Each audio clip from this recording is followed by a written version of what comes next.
दिल्ली की सड़कें कभी नहीं रुकती। सुबह की धुंध हो या रात का सन्नाटा, ट्रैफिक का शोर, गाड़ियों के हॉर्न और लोगों की हड़बड़ी, सब कुछ एक अनवरत सिलसिला है।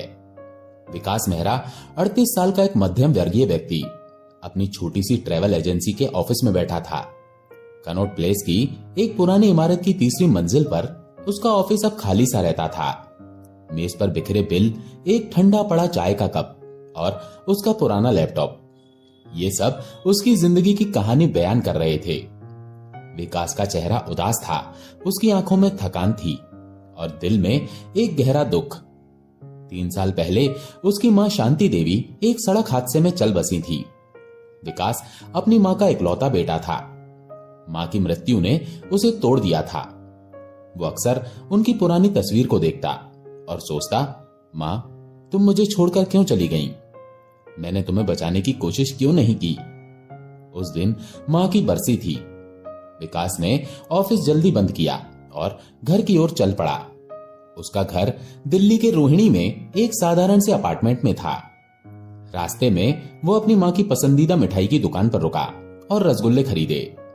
उसे याद था कि मां उसे रसगुल्ले खिलाते हुए कहती थी, विकास, जिंदगी में मीठापन बांटो, दुख अपने आप कम हो जाएगा। घर पहुंचते ही उसकी पत्नी सारिका ने दरवाजा खोला। सारिका 35 साल की एक साधारण सी औरत, जिसके चेहरे पर हमेशा एक हल्की सी मुस्कान रहती थी। आज जल्दी आ गए? उसने पूछा। विकास ने बिना जवाब दिए रसगुल्ले टेबल पर रखे और अपने कमरे में चला गया। सारिका ने उसकी उदासी को समझा। वो जानती थी कि मां की बरसी विकास के लिए कितनी मुश्किल होती है। उसने चुपचाप मां की तस्वीर के सामने दिया जलाया और खाटू श्याम बाबा की मूर्ति के सामने प्रार्थना की, बाबा, मेरे विकास के दिल का बोझ हल्का करो, उसे उसका खोया विश्वास वापस दो। सारिका बाबा की भक्त थी। वो हर सुबह और शाम बाबा का नाम जपती। विकास को उसकी भक्ति अंधविश्वास लगती थी। ये मूर्तियां क्या करेंगी सारिका? मां के लिए भी तो तुमने यही प्रार्थना की थी, फिर भी वो नहीं बची। वो अक्सर तंज कसता। उसके 12 साल के बेटे आदित्य ने कमरे से निकलकर विकास को देखा। पापा, आप रसगुल्ले लाए? क्या आज हम दादी को याद करेंगे?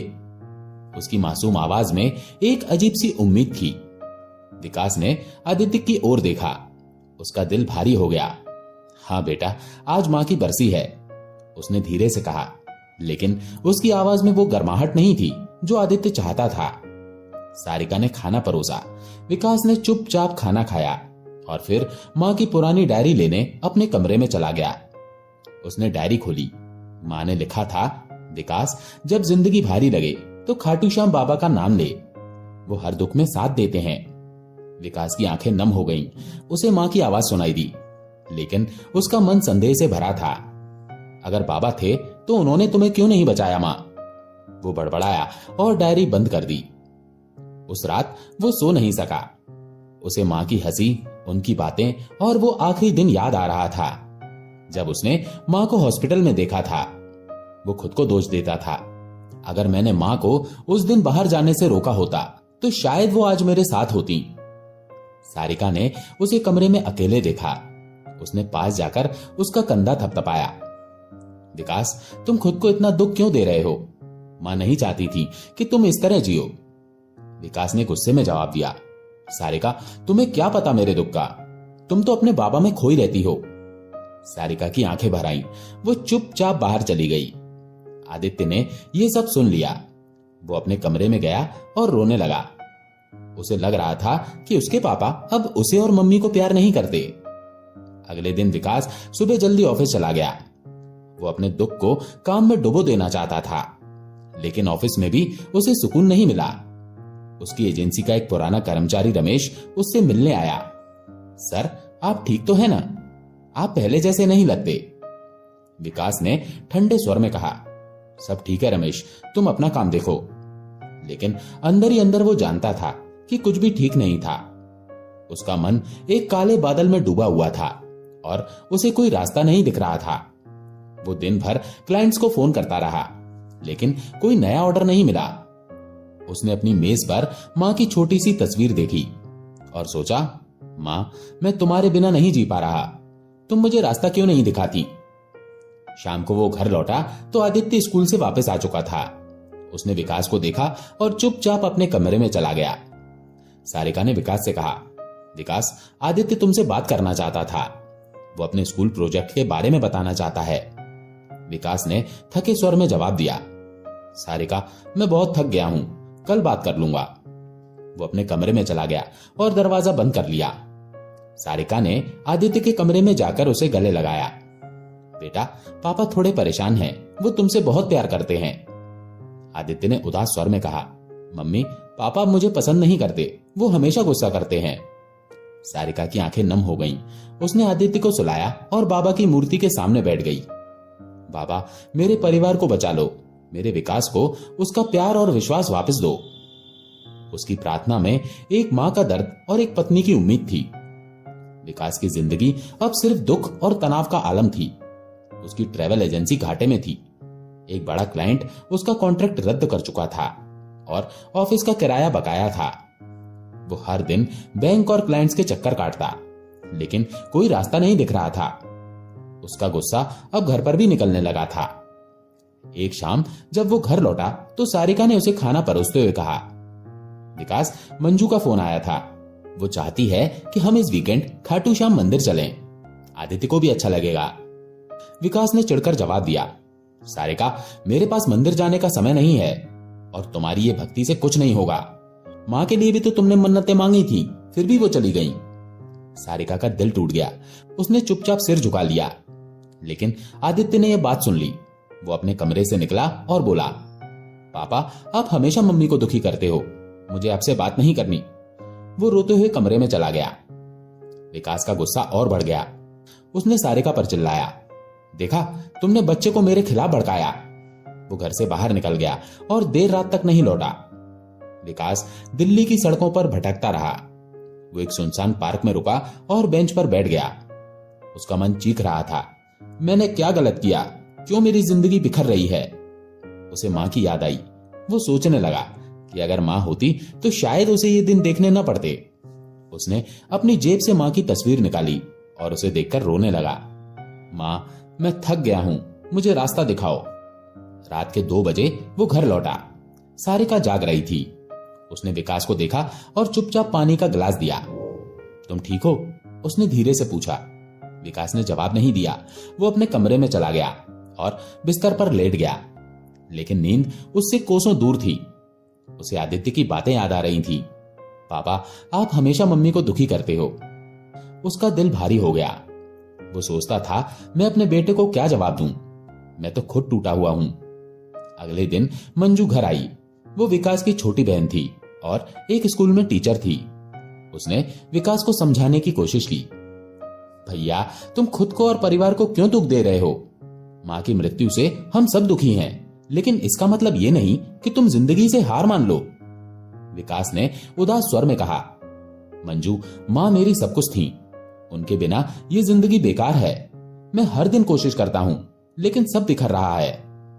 मंजू ने उसका हाथ थामा और कहा, भैया, सारिका भाभी और आदित्य तुम्हारा इंतजार कर रहे हैं। उनके लिए जियो और बाबा पर भरोसा रखो, वो तुम्हें रास्ता दिखाएंगे। विकास ने कुछ नहीं कहा। वो सिर्फ खामोश रहा, लेकिन मंजू की बातें उसके मन में कहीं गहरे उतर गई थी। उस रात वो अपनी मां की पुरानी डायरी पढ़ने बैठा। मां ने उसमें लिखा था, विकास, जब जिंदगी मुश्किल हो तो खाटू श्याम बाबा का नाम ले, वो हर दुख में साथ देते हैं। विकास की आंखें नम हो गईं। उसे मां की आवाज जैसे सुनाई दी, लेकिन उसका मन अभी भी संदेह से भरा था। अगर बाबा हैं तो उन्होंने मां को क्यों नहीं बचाया? वो सोचता रहा। आदित्य अब विकास से कम बात करने लगा था। वो स्कूल से लौटता और अपने कमरे में चला जाता। एक दिन उसने सारिका से कहा, मम्मी, पापा हमसे प्यार क्यों नहीं करते? क्या मैंने कुछ गलत किया? सारिका की आंख भर आई। उसने आदित्य को गले लगाया और कहा, नहीं बेटा, पापा तुमसे बहुत प्यार करते हैं, बस वो थोड़े परेशान हैं। बाबा सब ठीक कर देंगे। लेकिन आदित्य का मन टूट गया था। उसे लग रहा था कि उसका परिवार अब पहले जैसा नहीं रहा। विकास ने आदित्य की उदासी को देखा, लेकिन वो उससे बात करने की हिम्मत नहीं जुटा पाया। वो सोचता था, मैं अपने बेटे को क्या जवाब दूं? मेरे पास तो कोई जवाब नहीं है। वो रात भर ऑफिस में बैठकर पुरानी फाइलें देखता। और सोचता कि वो अपनी जिंदगी को कैसे बचा ले, लेकिन हर बार उसे सिर्फ हार नजर आती। एक दिन उसका पुराना दोस्त राहुल उससे मिलने ऑफिस आया। राहुल ने विकास को देखकर कहा, यार तू बिल्कुल बदल गया है, पहले तू कितना हंसता था, अब ये क्या हाल बना लिया। विकास ने कड़वे स्वर में जवाब दिया, राहुल जिंदगी ने मुझे हंसना सिखाया ही कहां, सब कुछ बिखर रहा है। राहुल ने उसका कंधा थपथपाया और कहा, विकास तू अपने परिवार को देख, सारिका और आदित्य तेरे लिए जी रहे हैं, उनके लिए कुछ कर। विकास ने सिर हिलाया, लेकिन उसका मन खाली था। वो सोचता था, मैं उनके लिए क्या करूं जब मेरे पास कुछ बचा ही नहीं। वो ऑफिस से निकला और दिल्ली की सड़कों पर फिर से भटकने लगा। उसे लग रहा था कि वो एक ऐसी गहरी खाई में गिर रहा है जहां से निकलने का कोई रास्ता नहीं है। एक साधारण सी दोपहर ने विकास की जिंदगी को पूरी तरह उलट दिया। उस दिन आदित्य स्कूल से साइकिल पर घर लौट रहा था। वो अपने दोस्तों के साथ हंस रहा था जब एक तेज रफ्तार कार ने उसे टक्कर मार दी। सड़क पर खून बिखर गया और राहगीरों ने उसे तुरंत हॉस्पिटल पहुंचाया।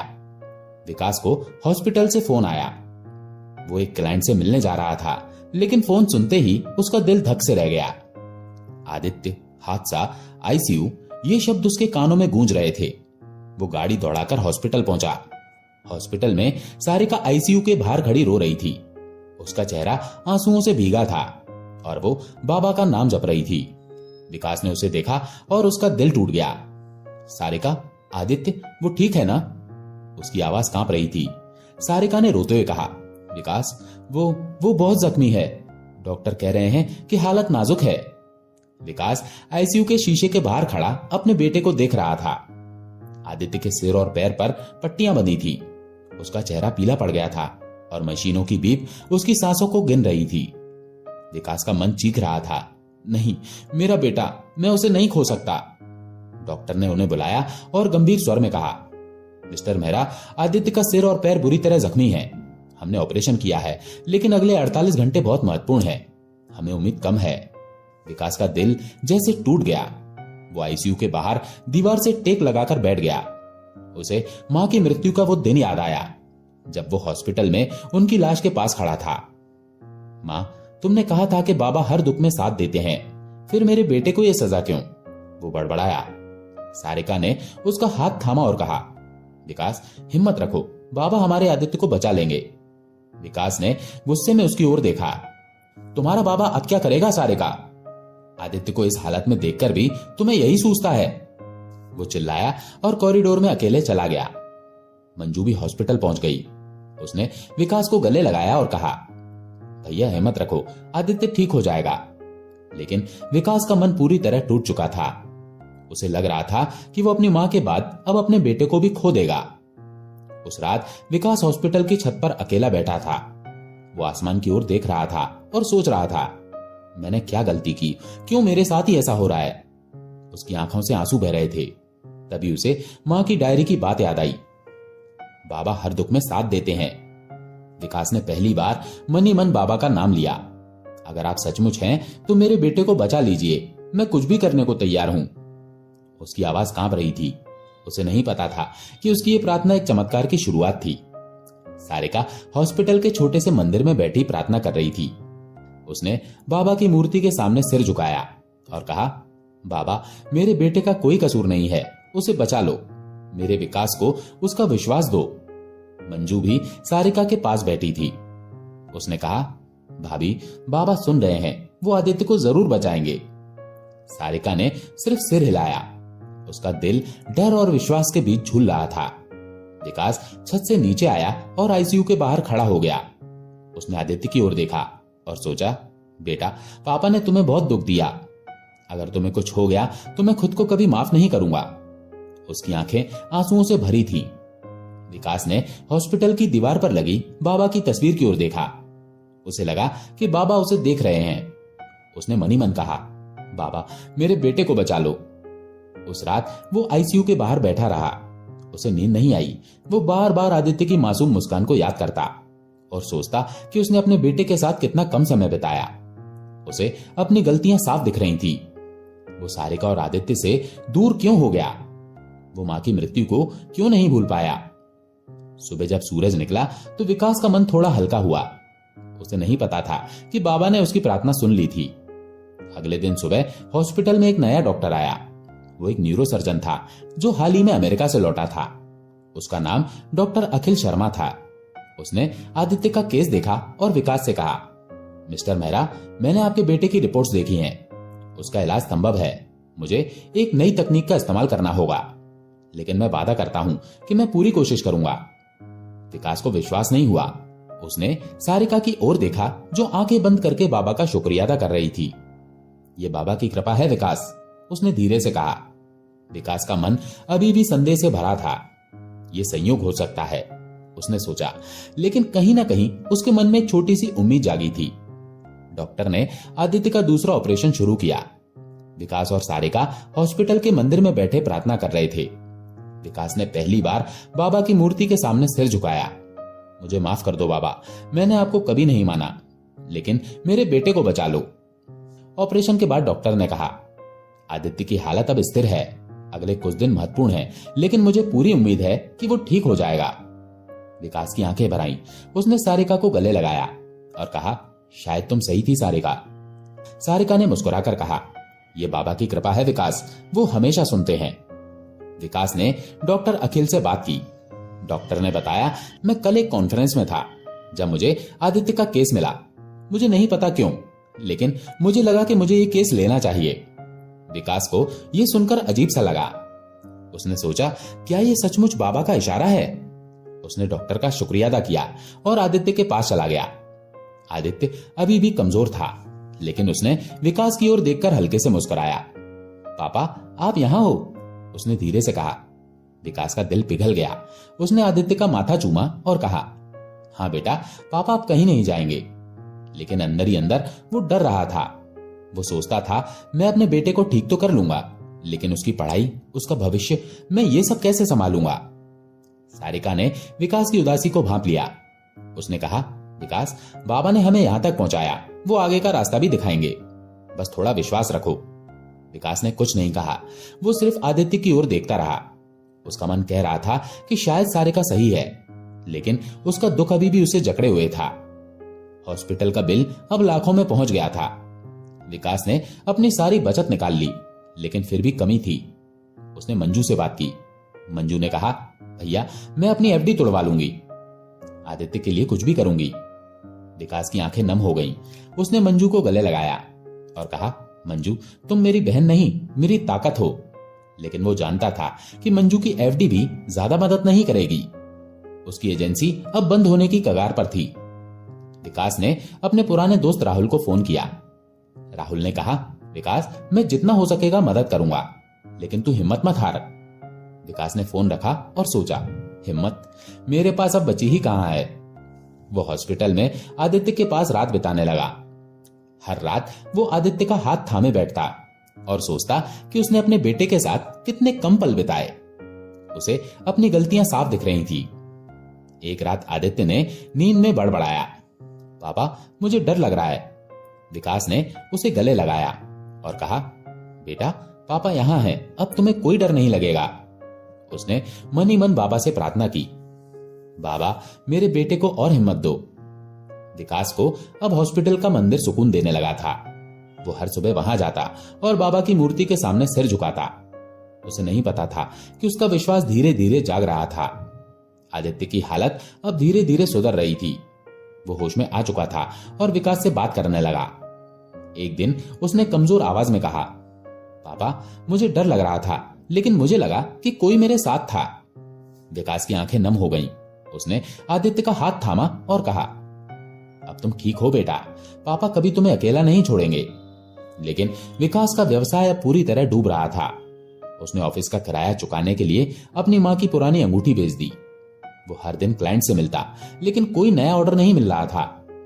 एक रात वो ऑफिस में अकेला बैठा रो रहा था, मां, मैं हार गया, मैं अपने परिवार को क्या मुंह दिखाऊंगा। तभी उसका फोन बजा। एक अनजान नंबर था। उसने कॉल उठाया। दूसरी तरफ एक व्यक्ति था जो बोला, मिस्टर मेहरा, मैंने आपके बारे में एक दोस्त से सुना, मुझे एक बड़ा ग्रुप टूर ऑर्गेनाइज करना है, क्या आप इसे हैंडल कर सकते हैं? विकास को विश्वास नहीं हुआ। उसने हड़बड़ाते हुए कहा, हाँ सर, मैं इसे जरूर करूंगा। कॉल खत्म होने के बाद उसने सारिका को बताया। सारिका ने मुस्कुराकर कहा, बाबा ने सुना विकास, ये उनकी कृपा है। विकास ने उस क्लाइंट से मुलाकात की। उसका नाम संजय गुप्ता था। उसने न सिर्फ बड़ा ऑर्डर दिया बल्कि एडवांस पेमेंट भी कर दिया। विकास ने उस पैसे से हॉस्पिटल का बिल चुकाया और ऑफिस का किराया भी दिया। उसे पता चला कि संजय हर साल खाटू श्याम मंदिर जाता था। उसने विकास से कहा, मैंने आपके बारे में मंदिर में सुना, एक पुजारी ने आपकी एजेंसी का नाम लिया। विकास की आंखें भर आईं। उसे रामदास की याद आई, जो मंदिर में अक्सर भक्तों की मदद करता था। उसने सोचा, क्या यह सचमुच बाबा की कृपा है?